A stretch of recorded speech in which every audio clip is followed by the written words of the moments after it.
সজনে ডাঁটার এই রেসিপি কখনো খেয়েছেন? যদি না খেয়ে থাকেন তো শিগগির বানিয়ে খান, আর মিস করবেন না।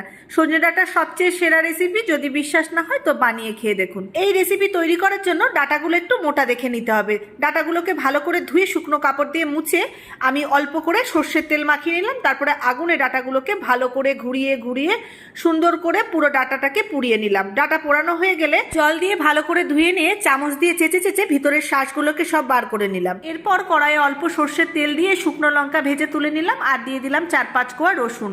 রসুনটাকে একটু নেড়েচেড়ে ভেজে নিয়ে দিয়ে দিলাম কুচনো পেঁয়াজ। আর পেঁয়াজটা আমি খুব বেশি ভাজবো না, হালকা করে একটু পেঁয়াজটাকে ভেজে তুলে নিয়ে ওই কড়াইয়ের মধ্যেই দিয়ে দিলাম একটা কেটে রাখা টমেটো। আমি কিন্তু আর তেল দিইনি, আর নুন দিয়ে নেড়েচেড়ে টমেটোটাকে ঢাকা দিয়ে একটু ভাজা ভাজা করে নামিয়ে নিলাম। এরপর শুকনো লঙ্কাটাকে নুন দিয়ে প্রথমে ভালো করে ডলে মেখে নিয়ে সবকিছু একসাথে সুন্দর করে মেখে নিলাম। এবার খেয়ে দেখবেন, যদি ভালো না লাগে তখন এক বদনা গালাগাল দেবেন।